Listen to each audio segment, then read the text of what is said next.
Et bonjour à tous, bienvenue sur cette vidéo un petit peu particulière parce qu'aujourd'hui du coup c'est une FAQ orientée autour de Facebook Ads. Effectivement j'ai fait un petit peu une synthèse des questions qui reviennent souvent, qu'on me pose régulièrement sur les réseaux sociaux, que ce soit sur Instagram ou même tout simplement en appel dans des sessions de coaching ou avec certains clients qui en gèrent la publicité. Et donc il y a des questions qui reviennent assez régulièrement et on va essayer aujourd'hui d'y répondre doucement mais sûrement. Bon, déjà pour ceux qui ne me connaissent pas, moi c'est Hugo, j'ai 26 ans, je suis entrepreneur depuis 5 ans maintenant, notamment dans le e-commerce. Aujourd'hui j'ai deux activités. Je suis un e-commerçant donc avec tous mes parcs, mon parc de sites e-commerce, et de l'autre côté j'ai une agence web avec laquelle j'accompagne du coup mes clients, notamment en e-commerce. Donc on fait pour eux des sites web, des packaging, leur publicité, leur référencement, etc., etc. Attaquons directement le vif du sujet avec la première question qui revient régulièrement, c'est est-ce que ça fonctionne toujours Facebook Ads en 2024? J'ai déjà répondu à cette question plusieurs fois, notamment dans des podcasts. Et donc pour essayer d'être synthétique, oui, ça fonctionne toujours Facebook Ads en 2024. C'est beaucoup plus élitiste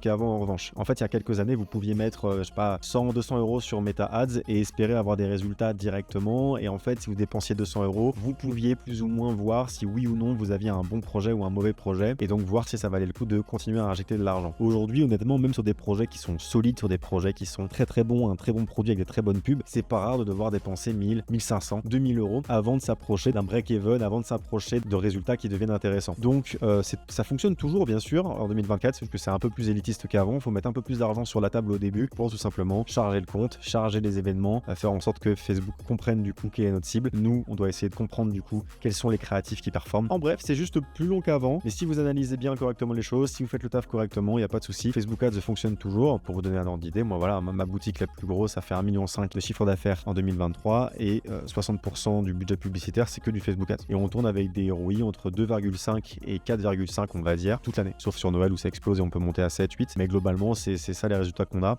Des fois bien sûr c'est un peu moins, mais voilà, c'est assez stable, on est rentable tous les jours que Dieu fait avec cette acquisition là, donc tout ça pour dire que oui c'est possible. Maintenant il y a d'autres paramètres à prendre en compte, notamment la marge que vous faites, etc., et votre business model. La deuxième question qui revient assez régulièrement, c'est faut dépenser combien par jour quand on démarre? En fait ça dépend des projets, mais généralement moi sur du e-commerce on va dire traditionnel, j'ai des démarrages autour de 40 euros par jour pour deux raisons. La première raison c'est que en dessous on a du mal à tirer des conclusions, l'algorithme a du mal à s'optimiser et surtout on va avancer très lentement. Ensuite il y a aussi bien évidemment le fait que on peut pas faire plus que ça parce qu'on a un plafond publicitaire quand on a un nouvel annonceur, un plafond de dépenses pardon. En fait quand vous commencez, vous êtes tout nouveau et vous lancez de la pub sur Meta, vous avez le droit de dépenser que 40 euros par jour. Parfois mais c'est même moins, ça peut commencer à 20 euros par jour. Donc généralement je fais mon démarrage à 40 euros par jour. Ça permet d'avoir un peu de budget quand même pour envoyer des premières campagnes d'acquisition et tout, des trucs un peu intéressants, de tirer les premières conclusions, et doucement mais sûrement au bout d'une semaine le plafond de dépenses va monter, on va pouvoir commencer à scale si jamais nos résultats le permettent. Mais avec 40 euros par jour, ça me permet d'aller chercher les premières ventes quand même, pas forcément la renta dès le début, bien sûr, on l'a déjà dit, ça prend plus de temps, mais on peut observer des choses, on peut voir des ventes se générer et tout, et donc doucement mais sûrement, si on voit qu'on s'approche de la rentabilité, si on voit qu'on a des pubs qui commencent à performer, on peut doucement mais sûrement monter le budget pour aller doucement mais sûrement vers une construction de compte plus cohérente. Faut savoir que moi j'arrive à avoir des bonnes structures de campagne, des choses qui commencent à être performantes vraiment efficacement quand on a réussi à monter notre budget quotidien autour des 200 euros par jour. Quand je dis réussir à monter le budget quotidien 200 euros par jour, c'est à le monter correctement, parce qu'on pourrait très bien du jour au lendemain dire je mets 200 euros et on fait ma méthodologie, ma structure. Oui mais non, le but c'est de monter le budget de manière intelligente, donc uniquement quand on a des green flags, uniquement quand on a même de la rentabilité qui permet d'aller chercher une augmentation du budget. Et généralement quand on arrive à avoir ces résultats là, on monte les budgets doucement mais sûrement, et quand on arrive autour des 200 euros par jour, moi c'est là où je commence à m'amuser en tant que média buyer et je commence à faire des choses qui sont intéressantes et à avoir une structure cohérente, notamment en segmentant bien ce qui performe et des campagnes qui sont dédiées au test de nouvelles créatives. Et ça c'est très important pour avancer sereinement sur Facebook, c'est de pouvoir allouer un budget au testing et allouer 80% du budget à la performance sur des choses qui ont déjà été identifiées comme des choses qui fonctionnent. Voilà, donc quand on commence 40 euros par jour, moi ça me semble bien. Troisième question, j'ai des ROI de 2,5, est-ce que c'est bien? Oui et non, ça dépend de ton business model, ça dépend de ta marge. J'ai envie de dire, si tu vends un produit par exemple à 40 euros mais que tu le touches pour 30 euros et que tu as 5 euros de frais de livraison et que donc en coup ça te coûte 35 euros, même si tu as des ROI de 2,5, tu l'auras compris, t'es pas rentable. Donc ROI de 2,5, en fait il faut d'abord que tu définisses ton ROI cible. Le ROI cible du coup c'est combien tu peux payer, enfin quel ROI tu dois avoir pour que du coup tu sois dans tes frais si on rajoute ton coût de produit. Typiquement, moi j'aime bien la règle des 3, donc tu vends un produit à 30 euros, pour faire une vente tu dépenses 10 euros de pub, ton produit te coûte 10 euros livré et donc tu fais 10 euros de marge. Bon après t'as d'autres frais, taxes, etc. à considérer, mais en gros c'est ça. Donc produit à 30 euros, 10 euros de pub, 10 euros de coût produit, il te reste 10 euros. Ça c'est voilà, et auquel cas du coup là t'as un ROI de 3 si tu as ce résultat là sur Facebook, et donc là t'as un bon business model. Et donc si t'as un ROI de 2,5 mais que tu me donnes pas plus d'infos, je sais pas.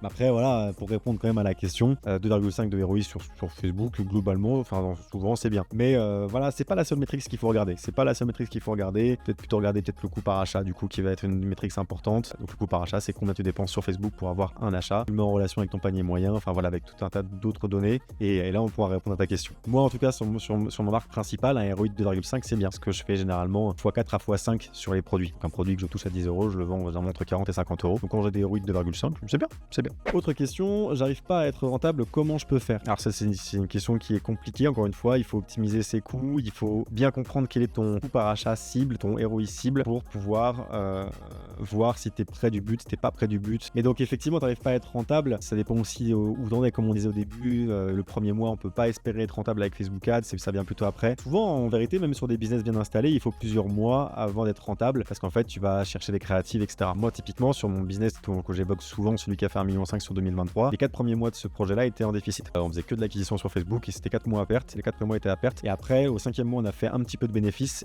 Et depuis, donc ça fait 4 ans, on n'a jamais eu un seul mois dans le rouge. Donc c'est aussi ça qu'il faut comprendre, c'est que nous au début, on n'avait pas suffisamment de data sur l'algorithme. Donc ils ne savaient pas encore quelle était notre cible. Et nous, on n'avait pas encore trouvé les créatives les plus performantes. Et entre-temps, on a trouvé du coup les créatives publicitaires les plus performantes. Donc moi, ce que je peux te conseiller avec le peu d'informations que j'ai là, ça serait d'essayer de continuer à tester des créatives, tester des angles marketing peut-être plus forts, être plus agressif, ou au contraire, si tu as déjà été très agressif, être plus doux. En bref, tester différentes créatives publicitaires pour justement trouver celles qui fonctionnent et qui arrivent à atteindre ton ROI cible. Et après, bien sûr, en termes de rentabilité, tu as plein d'autres choses à voir, hein, ta fiscalité, ton coût produit, vois où est-ce que tu peux optimiser tes coûts pour trouver la rentabilité. Un business, c'est complexe et c'est pas juste avec Facebook, s'il n'y a pas de recette magique pour être rentable sur Facebook, c'est tout ton écosystème qu'il faut regarder. Et là, pareil, il faudrait que je vois ton business, il faudrait que je fasse un audit pour comprendre un petit peu comment est-ce que tu peux être rentable et si tu peux être rentable avec de l'acquisition sur Facebook. Je précise quand même que des fois, tu peux avoir une rentabilité en deuxième temps. Typiquement, tu peux ne pas être rentable directement avec Facebook, mais avoir juste des nouveaux clients et c'est déjà pas mal. Mais si ton produit il est génial, tu peux très bien avoir du coup un bon taux de fidélisation et du coup plein de gens qui reviennent et les relancer par mail, etc. Faire du bouche à oreille, ce qui fait que tu es en break-even, tu fais pas d'argent mais t'en perds pas non plus juste avec Facebook. Mais derrière, tous ces nouveaux clients qui sont dans ton écosystème vont te rendre rentable parce qu'ils vont te recommander, parce qu'ils vont eux-mêmes recommander des produits, etc. Et donc tu peux être rentable dans un T2. Auquel cas, il faut juste être patient et continuer d'avoir une acquisition stable et de toujours de donner un service de qualité pour être sûr que les gens, tu les fidélises.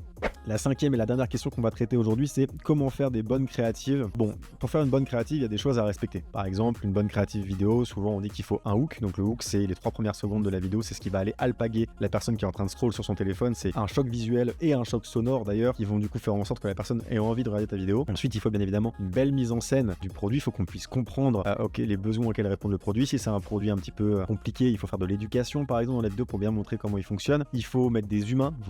Généralement, c'est gage de confiance de mettre des humains dans une vidéo publicitaire, soit un mannequin, soit effectivement le CEO qui s'exprime. En bref, juste connecter avec l'audience, avec un humain. Il faut apporter de la crédibilité et de la confiance en insérant par exemple des témoignages dans ta pub. Si jamais c'est pas une pub vidéo, mais si c'est une image, mettre tout simplement en bas de ton image la note Trustpilot ou des choses un petit peu comme ça, mettre de la social proof, de la crédibilité et de la confiance.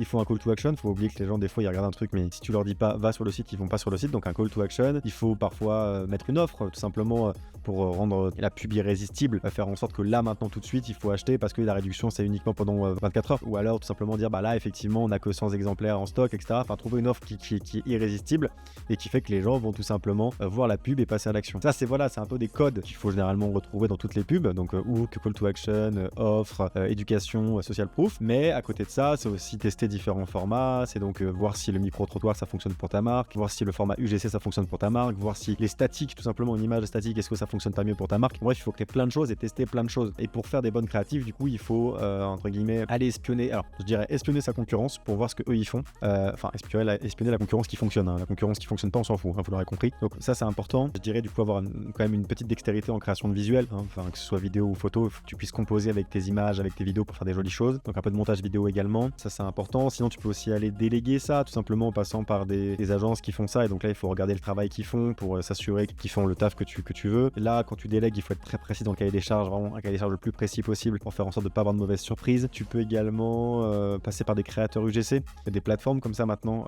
notamment, je mettrai un lien dans la description. Il y a Takema qui est une plateforme que je trouve vraiment bien, c'est une sorte de marketplace de créateurs de UGC. Et là, vous allez tout simplement sélectionner des créateurs UGC qui correspondent à votre avatar client. Vous leur donnez un script ou même vous les laissez l'écrire et vous les payez. Ça coûte généralement 150 € une vidéo UGC. Et donc, ils vous réalisent une vidéo UGC qui pourrait être utilisée pour votre marque. Voilà, donc il y a plein de manières de faire des bonnes créatives. Ce qui est sûr, c'est que le nerf de la guerre, c'est d'en faire beaucoup et de tester beaucoup de choses. Aujourd'hui, on a une époque où les gens ont besoin de reconnecter avec de l'authentique. C'est pas les grosses productions super impressionnantes où vous mettez un gros budget qui vont être le plus performantes. C'est beaucoup les trucs un peu amateurs, donc les UGC, les micro-trottoirs, des choses qui ont l'air authentiques. Et encore plus quand on imprime nos pubs sur les réseaux sociaux, où justement, ce qu'on cherche, c'est l'authenticité. Donc voilà comment faire des bonnes créatives. Et sinon, bah écoutez, c'est déjà la fin de cette vidéo, donc je vous laisse là-dessus. Si la vidéo vous a plu, je vous laisse mettre un like, un commentaire, vous abonner, activer la cloche et tout le bazar. Vous pouvez également, me suivre sur les réseaux sociaux. Tout sera dans la description. Et sinon, je vous dis à très bientôt dans la prochaine vidéo. Allez, salut!